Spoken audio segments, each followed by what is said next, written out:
Bonjour, aujourd'hui une petite vidéo que je voulais vous faire depuis un moment sur la résistance à l'insuline. Donc c'est une problématique que je rencontre régulièrement dans mon cabinet puisque les personnes qui viennent me voir sont souvent en surpoids. Et donc la résistance à l'insuline, c'est quand les cellules ne veulent plus de sucre, c'est-à-dire que le sucre ne peut plus, le glucose ne peut plus rentrer dans les cellules parce qu'elles sont devenues résistantes à cause d'une inflammation, à cause d'une désensibilisation des récepteurs liés à tout cet excès d'insuline dans le sang. Et donc le sucre ne rentre plus dans le sang et donc il ne rentre plus dans les cellules, pardon, donc il reste dans le sang et cela peut provoquer à terme un diabète de type 2.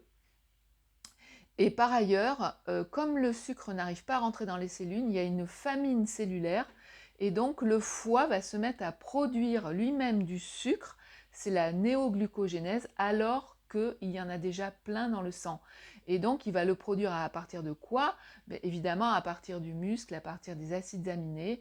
Et donc on va assister à une fonte musculaire alors même qu'il y a trop de sucre dans le sang et que comme le sucre n'arrive pas à rentrer dans les cellules, parce qu'il y a trop d'insuline et les cellules n'en veulent plus, eh bien, il y a une famine cellulaire et la personne a constamment faim, a des symptômes d'hypoglycémie permanente. Voilà. Enfin, en tout cas, récurrent au fur et à mesure que la résistance s'installe. On s'étonne d'avoir faim, on s'étonne de ne pas pouvoir faire perdre de poids. Eh bien, le pancréas, si vous voulez, produit de l'insuline. L'insuline, c'est cette hormone qui permet au sucre de rentrer dans les cellules et également aux graisses. C'est une hormone anabolisante qui permet la construction, contrairement au catabolisme qui est la destruction. Le cortisol, par exemple, est une hormone catabolisante qui va détruire les muscles, etc., les cellules, enfin qui va être le contraire de l'insuline. Et donc cette insuline, elle est produite par le pancréas, mais quand il y a trop de sucre dans le sang, eh bien qu'on mange trop sucré, trop de féculents, trop de sucre régulièrement, une alimentation hyper grasse, hyper sucrée comme on la trouve maintenant, l'alimentation industrielle qu'on appelle la junk food ou western diet, en fait, qui finalement est l'apanage de beaucoup de personnes parce que c'est facile, également pour les plats préparés. En fait, nous sommes dans une société du glucide. Donc il ne faut pas s'étonner qu'on ait ce problème-là. Donc l'insuline, elle est produite par le pancréas et elle sert à faire entrer ce sucre en excès dans les cellules, mais lorsqu'il y a trop d'insuline, évidemment, trop de sucre, trop d'insuline, eh bien, les cellules, elles disent stop, je suis pleine, on est pleine de sucre, on n'en veut plus. Et donc, ce qui se passe, c'est qu'au bout d'un moment aussi, à force de produire de l'insuline, le pancréas risque de s'épuiser. Et parce qu'il produit de l'insuline et de l'insuline encore et encore. Pourquoi? Parce que le sucre n'arrive pas à rentrer dans les cellules, parce qu'il y en a trop et parce que les cellules commencent à devenir résistantes. Et donc, ce pancréas, au bout d'un moment, il finit par s'épuiser, ce qui nous donne évidemment le diabète de type 2 à terme. Alors, il faut à peu près 10 ans pour qu'un diabète se déclenche. Alors pour ceux qui ne me connaissent pas, je suis Corinne Salès, je suis naturopathe et diététicienne nutritionniste, micronutritionniste sur Nice et Beau Soleil. Donc je me forme régulièrement en micronutrition, en diététique fonctionnelle, en naturopathie fondamentale. Bon, c'est mon métier, l'hygiène vitale. Et donc là aujourd'hui je voulais vous parler de cette problématique dont on parle beaucoup actuellement, notamment sur les réseaux sociaux, mais aussi dans les formations de micronutrition, parce que c'est un véritable fléau. Alors, cette résistance à l'insuline, comment dire, elle conduit à une inflammation, mais c'est un cercle vicieux aussi parce que c'est l'inflammation notamment intestinale, avec l'augmentation de la perméabilité intestinale, avec les dysbioses permanentes, qui va générer une inflammation de bas grade et qui peut elle aussi être à la base d'une résistance à l'insuline. Donc il faut savoir que la résistance à l'insuline, c'est certes le trop de sucre dans le sang, le trop d'insuline qui sature les récepteurs, mais c'est aussi à la base une inflammation de bas grade que nos contemporains, on a tous actuellement dans notre corps plus ou moins, parce que on est sédentaire, parce qu'on mange trop sucré, parce qu'on manque d'antioxydants, de vitamines, de minéraux, parce qu'on est en surpoids, parce que notre nourriture est inflammatoire. Enfin, Et parce qu'on est très stressé aussi, le stress, l'augmentation du cortisol va favoriser également la résistance à l'insuline et l'inflammation à terme. Donc voilà ce que je voulais vous dire aujourd'hui. Donc quand on est en surpoids, on est forcément résistant à l'insuline. Alors pour le mesurer, eh bien c'est l'hémoglobine glyquée, l'HbA1c, qui en fait quelqu'un peut avoir une glycémie relativement normale, mais être résistant à l'insuline. C'est-à-dire que en fait le pancréas fait tout ce qu'il faut pour produire de l'insuline, pour faire entrer le sucre dans les cellules. Donc il n'y a pas trop de sucre dans le sang. Donc la glycémie est à peu près normale pendant un certain nombre d'années. Et il y a des personnes qui ont une glycémie un peu plus élevée, mais qui n'ont pas de résistance à l'insuline. Donc, pour vraiment la détecter, cette résistance à l'insuline, la glycémie ne suffit pas. Il y a l'hémoglobine glyquée qui est la mesure de la glycémie sur 3 mois, donc qui mesure la glycation, à savoir est-ce que vous avez quand même trop de sucre dans le sang et que ça se mélange à des protéines. Et donc ça glyque et ça, comment dire, ça enflamme les tissus, les artères, et donc là, c'est pas bon non plus, hein. Tous les diabétiques ont une hémoglobine glyquée très haute. Et donc, pour la mesurer, cette résistance à l'insuline, bon, il y a l'insulinémie à jeun qui est très importante et l'indexoma qui est une mesure de l'insuline sur la glycémie, mais l'insulinémie est quand même un paramètre, je dirais, plus révélateur que l'index OMA, puisqu'il y a la glycémie qui entre en jeu avec l'index OMA, mais ce n'est pas toujours fiable. Et le marqueur le plus fiable, c'est les triglycérides sur le cholestérol HDL. C'est-à-dire que s'il y a beaucoup de triglycérides, on est sûr qu'il y a un problème métabolique, sauf en cas de perte de poids massive, bien sûr, où tout le gras part dans le sang, hein. Et triglycérides, donc il y a un glycérol avec des acides gras, c'est la fonction de stockage des acides gras, donc un taux de triglycérides élevé veut dire qu'il y a du glycérol, il y a quand même du glucide de manière élevée dans le sang. Donc le marqueur cardiométabolique le meilleur, c'est triglycérides sur HDL, HDL étant le bon cholestérol. Donc ça, il doit être inférieur à 1 et inférieur à 3 au plus.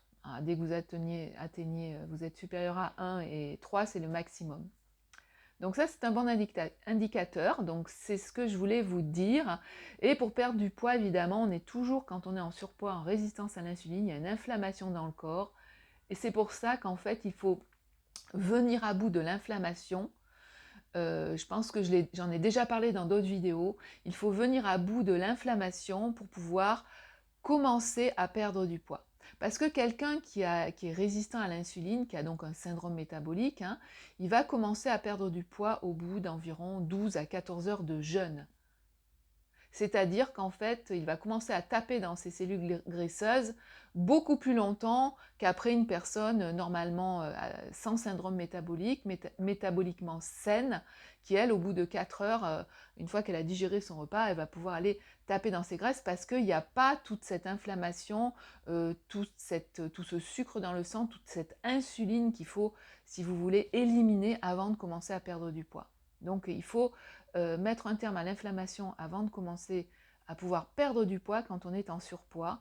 Et quand on est en surpoids, on est forcément, je parle de 10, 15, 20 kilos, hein, pas 3, 4 kilos bien sûr, on est forcément résistant à l'insuline. Quoi qu'il y a des personnes minces qui ont une résistance à l'insuline, car elles ont non pas de la graisse sous-cutanée qui n'est pas inflammatoire, mais beaucoup de graisse viscérale qui est autour des organes et qui ne se voit pas.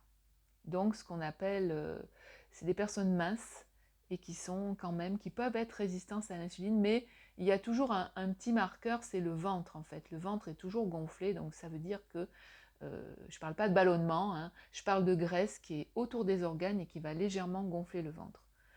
Voilà, donc ça se produit chez les hommes et chez les femmes à la ménopause quand elles ne font pas attention, et chez les hommes après 40-50 ans. Et même avant, maintenant, à cause de l'alimentation hyperglucidique. Donc en fait, pour pouvoir perdre du poids, il faut savoir que cette inflammation et cette résistance à l'insuline vont donner faim. On appelle ça les kilos qui donnent faim. C'est-à-dire que les cellules graisseuses vont devenir résistantes à ce qu'on appelle la leptine, qui est l'hormone de la satiété. Et donc, en fait, on va avoir toujours faim alors qu'on a beaucoup trop de sucre dans le sang, beaucoup trop d'insuline dans le sang, et qu'en plus on perd du muscle parce que notre foie va continuer à produire du glycogène parce que le cerveau lui dit mais non, le glucose n'arrive pas à rentrer dans les cellules parce qu'on est résistant à l'insuline, donc il faut que tu produises du sucre. Alors ça veut dire que le foie il produit du sucre alors même qu'on en a trop. Donc il faut absolument mettre un terme à ça. Donc, alors, les moyens les plus efficaces, il y en a 4 grands axes pour gérer la résistance à l'insuline. Donc, c'est équilibrer ses macronutriments, c'est-à-dire qu'il faut avoir plus de protéines, ne pas faire la chasse au bon gras et réduire les féculents et les glucides, mais de manière personnalisée et adaptée. Donc ça, c'est très important parce que c'est pas valable pour tout le monde. Ça dépend de la tolérance aux glucides. C'est-à-dire que plus on a une masse musculaire élevée, plus on fait du sport, plus on est sportif et avec une masse musculaire élevée, plus on va consommer de sucre. Donc en fait, on pourra tolérer des glucides. Tandis que quelqu'un qui est fin, qui n'a pas de masse musculaire et qui est sédentaire, il aura une tolérance aux glucides moins élevée qu'un sportif ou qu'une personne musclée. Donc il faut tenir compte de ça dans l'adaptation de la diète. C'est pour ça qu'en fait, ça demande des adaptations continues, c'est-à-dire que on fait un plan alimentaire et puis on se revoit un mois après, alors comment ça va, comment est-ce que vous avez perdu du poids, etc. Donc c'est quelque chose qui se construit avec le patient sur le long terme. Voilà. Donc qu'est-ce qu'on fait donc on rééquilibre les macronutriments, on s'attache à ce que la personne dorme bien, parce que moi je vois beaucoup de personnes qui ne dorment pas et qui deviennent diabétiques résistants à l'insuline, avec un petit ventre bien bombé et beaucoup de graisse viscérale. Et là c'est très dangereux, notamment pour le cardio. Donc on s'attache à avoir un sommeil de qualité, avec du sommeil profond, à dormir suffisamment, à gérer son stress, parce que comme je le dis, le cortisol chronique fait monter la glycémie, donc de 30% voire plus, et s'il est en chronique, évidemment, ça va générer une glycémie chroniquement élevée dans le sang, donc à terme, forcément, une résistance à l'insuline et surtout une augmentation de la graisse viscérale qui se situe au niveau de la bouée abdominale. Donc on voit les personnes qui sont très stressées, elles ont le corps en forme de bouteille avec un ventre proéminent et des jambes très fines. Parce que justement, le cortisol, en plus de produire de la graisse viscérale, il va cataboliser les muscles. Voilà, donc équilibre, augmenter les protéines, le bon gras et réduire les glucides, macronutriments, gestion du sommeil, du stress, donc de l'équilibre psycho-émotionnel. Donc ça, c'est le travail du naturopathe, hein. D'apprendre à gérer le stress à ses patients, d'avoir un bon équilibre émotionnel et notamment de faire un travail en profondeur sur les émotions et sur les origines du stress. Donc ce que je fais moi aussi dans mon cabinet, puisque j'ai une approche holistique qui convient parfaitement à ce genre de syndrome de résistance à l'insuline. Et donc l'activité physique, alors l'activité physique ne fait pas perdre de poids, mais elle permet de consommer du sucre. Et bien sûr, l'activité physique, on va dire, adaptée à la personne, hein, parce que le profil métabolique de résistance à l'insuline, c'est no sport, pas de sport, je ne peux pas maigrir, je ne peux pas dégager mes cellules. Donc il faut un sport, une activité adaptée. Et alors, pour terminer, le meilleur antidote, évidemment, c'est le jeûne intermittent. Le jeûne intermittent, c'est ce qu'on appelle la régulation métabolique, hein, non pas du matin mais du soir, puisque le matin, ça permet de stabiliser le poids mais ça ne fait pas mincir. Donc le jeûne intermittent du soir qui va permettre justement une période de jeûne assez longue, de plus de 12 heures. Alors déjà, si on arrive à avoir 12 heures de jeûne nocturne, c'est déjà très bien. En avançant son dîner ou en reculant son petit déjeuner. Mais ça, le jeûne intermittent, je ferai une autre vidéo. Je l'enseigne bien sûr dans mes consultations puisque c'est indispensable dans ce contexte-là de surpoids et de résistance à l'insuline, puisque l'un ne va pas sans l'autre, il faut le savoir. L'inflammation, le surpoids, la résistance à l'insuline, c'est lié.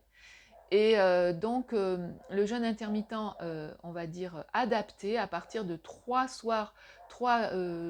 jeûnes du soir par semaine, on a déjà des résultats.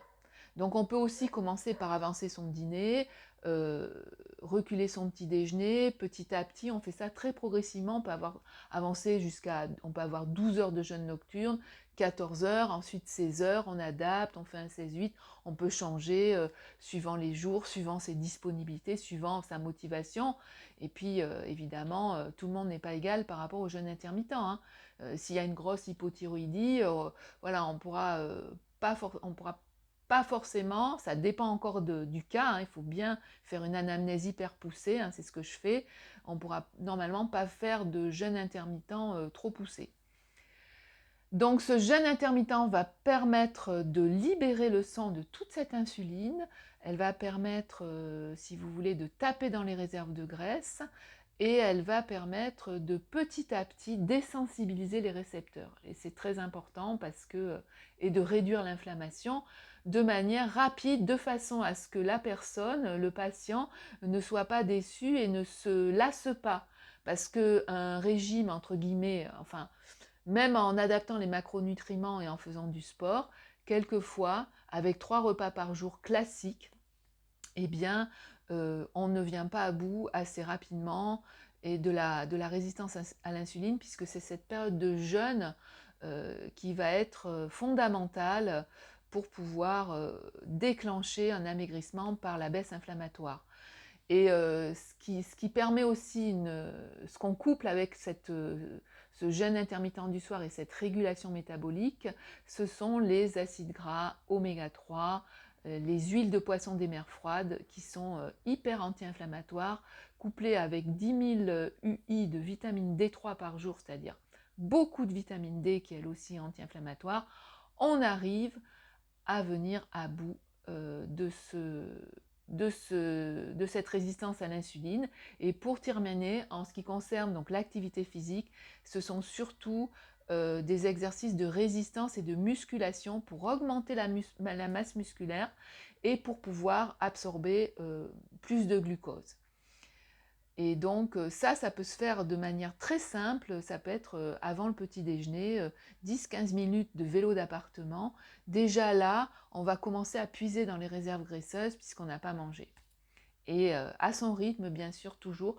Tout est hyper personnalisé. Moi, mes consultations, c'est vraiment, on va dire, du cas par cas, c'est du sur-mesure. Et c'est ce qui me plaît dans mon métier parce que c'est ce que j'arrive de mieux en mieux à faire, c'est-à-dire à personnaliser en fonction du profil de la personne, en fonction de son terrain et de son tempérament, que j'analyse grâce à l'iridologie, qui est l'analyse du terrain par l'étude de l'iris en naturopathie, ce qui me permet d'avoir plusieurs outils pour pouvoir proposer, comme je l'explique sur mon site internet, une approche personnalisée, et puis on avance pas à pas avec le patient, avec le client, de façon à rétablir, à réguler mois après mois ou 15 jours après 15 jours, suivant ce dont les personnes ont besoin, de pouvoir bien réguler, de pouvoir bien adapter la diète et de pouvoir donner des petits conseils réguliers de façon à ce que la personne puisse vraiment perdre du poids régulièrement et soit satisfaite. Sachant que bien sûr le déclic, la motivation, le déclic, ben, c'est l'intention, c'est le facteur fondamental pour le patient pour déclencher ces pertes de poids et ces désinflammations générales, et qui vont le protéger bien sûr de toutes les maladies chroniques et dégénératives que l'on voit maintenant, avec même la maladie d'Alzheimer, Parkinson, la dégénérescence cognitive, l'inflammation articulaire, etc. Et bien sûr, pour terminer, et j'en ai fini cette fois-ci, je m'attache beaucoup à régler l'équilibre intestinal, hein, parce que la dysbiose, on sait qu'un intestin enflammé, perméable, avec une flore non équilibrée, va engendrer une inflammation de bas grade qui elle-même peut être la source de la résistance à l'insuline et des problèmes cardiométaboliques. C'est-à-dire l'inflammation fait monter l'insuline, enfin crée une résistance à l'insuline parce qu'il y a une augmentation du taux de cortisol qui augmente la glycémie, etc. C'est tout un système. Et donc pour moi, dans mes consultations, l'intestin c'est primordial. Donc déjà, je regarde l'axe intestin-cerveau.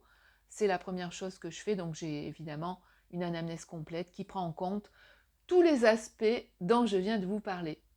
Voilà, donc j'espère que cette vidéo vous aura plu et je vous souhaite une excellente journée ou soirée et je vous dis à très bientôt. Au revoir.